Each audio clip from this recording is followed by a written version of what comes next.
Plan de desarrollo urbano, ¿no?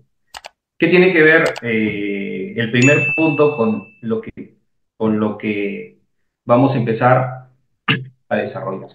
Por ejemplo, el plan de desarrollo urbano. ¿Qué es el plan de desarrollo urbano, por ejemplo? El planeamiento urbano, como dice aquí, es uno de los mejores ejemplos de ordenación territorial en el origen del urbanismo. Un plan de desarrollo urbano, para todos, es un planeamiento integral a gran escala, ¿no? Es un planeamiento integral a gran escala. ¿Pero de qué? De la ciudad en general, ¿no? De la ciudad en general. Con el pasar de los años, muchas ciudades, conforme la población va creciendo, se va expandiendo, es muy importante justamente tener en cuenta el plan de desarrollo urbano. Todas las edificaciones, para que tengan una idea, todas las edificaciones, habilitaciones urbanas, pistas, todo lo que tiene que ver con el crecimiento de la ciudad, tiene que ver directamente con un plan piloto, un plan a gran escala, ¿no? Lo cual es el plan de desarrollo urbano, ¿no? A gran escala. Es un plan de proyección a futuro, por ejemplo, de aquí a 10 a 15 años, ¿no? Lo cual lo voy a explicar. ¿Por qué es muy importante tener en cuenta esto? Porque esto responde a muchas interrogantes que en un primer momento de repente no tenemos a la mano. Esto tiene mucho que ver, por ejemplo, con la zonificación, el uso del suelo, ¿no? Muchas veces pasa, hay casos donde, por ejemplo, dicen, a mí la municipalidad no me permite construir por aquí. Y a veces uno no entiende por qué. Es muy importante. Tiene mucho que ver con el plan de desarrollo urbano. Ya lo voy a explicar de manera detallada. Aspectos conceptuales. Los planes son la base necesaria y fundamental de toda ordenación del uso del suelo, aprovechamiento de los recursos naturales, ¿no? Lo cual se perfila a lo que al cabo del tiempo será la ciudad, ¿no? Este plan de desarrollo es un plan integral, ¿no? Como ya lo mencioné hace un momento, es un plan integral a gran escala, donde abarca toda la ciudad. Conforme la ciudad se va expandiendo, la ciudad tiene un comportamiento, tiene una proyección a futuro. Hay algunas ciudades que se expanden más al sur, hay otras ciudades que tienen una tendencia a expandirse más al norte, hay otras ciudades que tienen la tendencia a expandirse más al oeste, pero esa expansión responde a muchos factores que ya lo vamos a ver a detalle, ¿no? Por ejemplo, en el marco constitucional y legal, aquí dice, ¿no? En el artículo 195 de la Constitución, establece que los gobiernos locales promueven el desarrollo y la economía local. Y la prestación de los servicios públicos, ¿no? Cuya responsabilidad es estar en armonía con justamente todo el tema, con el tema de las leyes políticas y los planes nacionales, ¿no? Es función exclusiva de la municipalidad, de las municipalidades provinciales, aprobar el plan de acondicionamiento territorial, lo cual con las iniciales le conocemos como el PAT, el PAT, cuya función principal es establecer los lineamientos de manera general, ¿no? Los lineamientos estratégicos, a partir de cómo la ciudad se va a expandir. Todos los lineamientos que tienen que ver con el rubro constructivo en las edificaciones, tienen que ver con un plan a gran escala. Y como dice aquí, es función exclusiva de las municipalidades, provinciales, distritales, regionales también, ¿no? Aprobar un plan urbano, rural o distrital según su escala, ¿no? Ya que hay diferentes escalas, con sujeción al plan y normas provinciales. Por ejemplo, tenemos la Ley General del Ambiente. ¿Qué es la Ley General del Ambiente? Es una definición que trasciende, por ejemplo, bueno, como su mismo nombre lo dice. Aquí, por ejemplo, tenemos que ver temas ambientales, ¿no? Donde prima, por ejemplo, la sostenibilidad, ¿no? La sostenibilidad, la proyección, ¿no? A gran escala, ¿no? Por ejemplo, aquí también tenemos lo que tiene que ver con La planificación y el ordenamiento territorial, según el artículo, estamos aquí, a ver un momento, aquí está.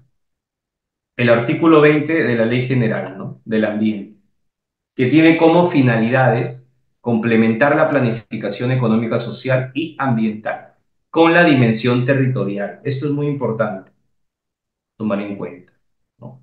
Es muy importante racionalizar las intervenciones sobre el territorio, orientar su conservación y aprovechamiento sostenible. ¿Qué quiere decir aquí, por ejemplo, en este punto? Que nosotros somos un país muy diverso. O sea, todas las ciudades no pueden tener el mismo plan de desarrollo urbano. Y eso es muy simple. ¿Por qué? Porque para poder proyectar una ciudad a gran escala, pues tenemos que tomar en cuenta aspectos, aspectos de diferentes características, ¿no? Las ciudades no son iguales. Nosotros somos un país muy diverso. Aspectos geológicos, culturales, viales, económicos y un sinfín de aspectos, ¿no?, los cuales se tienen que tomar en cuenta para sobre esos aspectos que tenemos ir desarrollando el plan integral, ¿no?, el plan de desarrollo urbano a futuro, ¿no? Muy bien. Ahora, el ordenamiento territorial. ¿Qué es el ordenamiento territorial? Aquí dice, es una competencia de los gobiernos regionales conforme lo establece la ley orgánica, ¿no?, la ley 27867, ¿no?, del artículo 53. ¿Qué expresa, por ejemplo, esta ley? ¿No? Aquí dice, son funciones en materia ambiental y de ordenamiento territorial.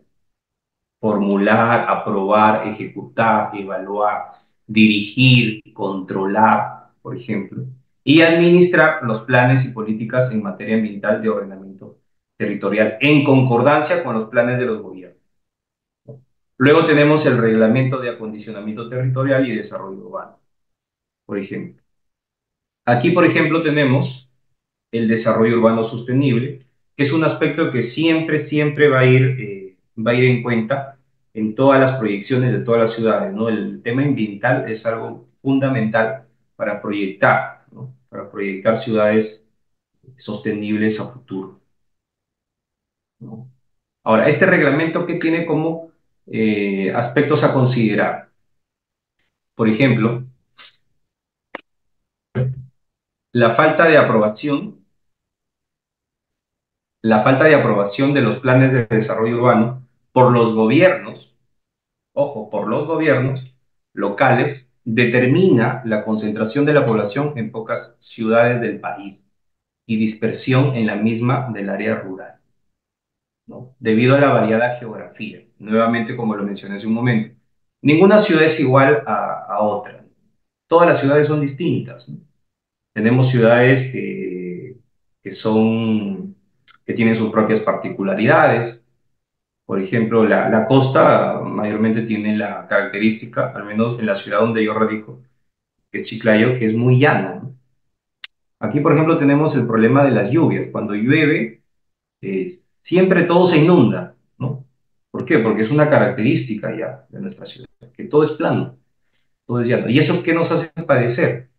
Contener el colapso. Cuando llueve, el agua, el colapso en los desagües, el agua no tiene por dónde diluir y trae un sinfín de consecuencias, ¿no?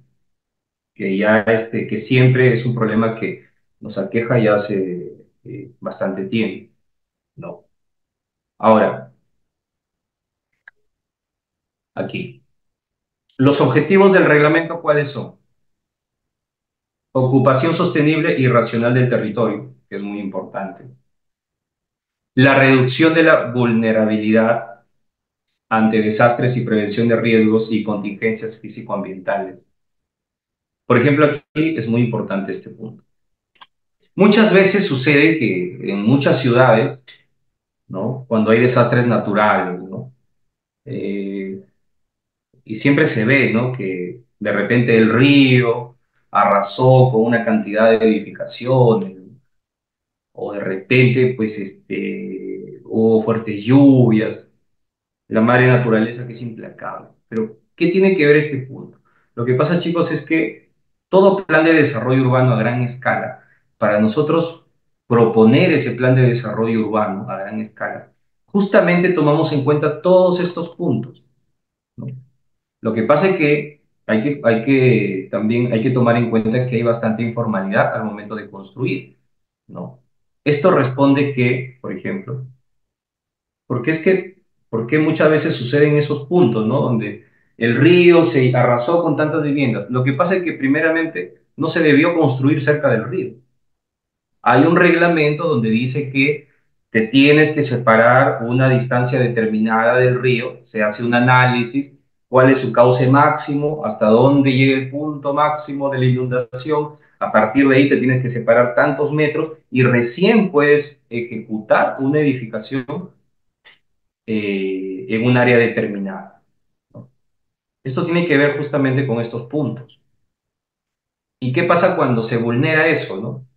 Pues pasa muchas veces lo que no queremos, ¿no? De repente hay,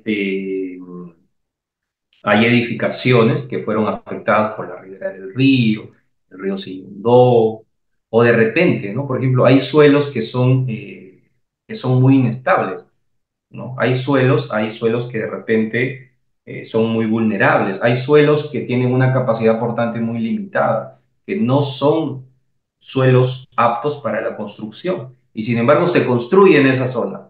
¿Qué pasa? Un sismo de baja escala, pues automáticamente arrasó con todo, ¿no?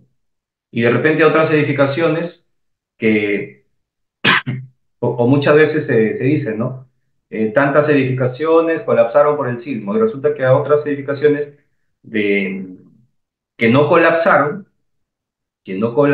pues de repente responde que esas edificaciones sí se construyeron en un suelo adecuado, se hizo el estudio adecuado.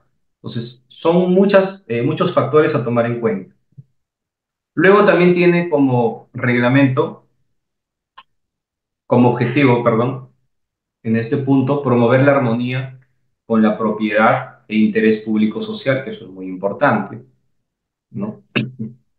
Luego también tomar en cuenta la coordinación de los niveles de gobierno para facilitar la participación privada en la gestión local, la distribución de beneficios y cargas sobre el uso del suelo, esto es muy importante, esto es muy importante.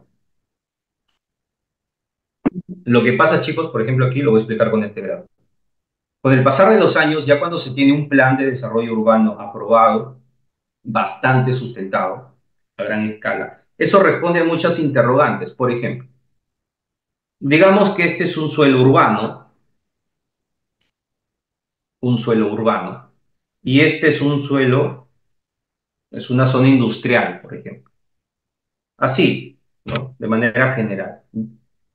Digamos que esa zona ya está consolidada, ¿no? Ya está zonificada, ya está consolidada. Entonces, por ejemplo, esto es una zona urbana y esta es una zona industrial. Si yo quiero construir una fábrica aquí, en el suelo urbano, ¿será posible? Y viceversa, de repente yo quiero construir una edificación, una vivienda multifamiliar en este punto. Entonces, a partir de esa premisa, ya empieza a ver las compatibilidades. Las edificaciones empiezan a tener una compatibilidad, un uso, de acuerdo al uso que, para el que ha sido diseñado, ¿no? A partir de ese punto ya empezamos a clasificar el suelo.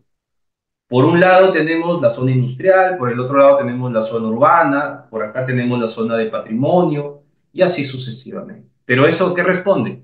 Al plan de desarrollo urbano. Son aspectos que siempre tenemos que tener en cuenta, ¿okay?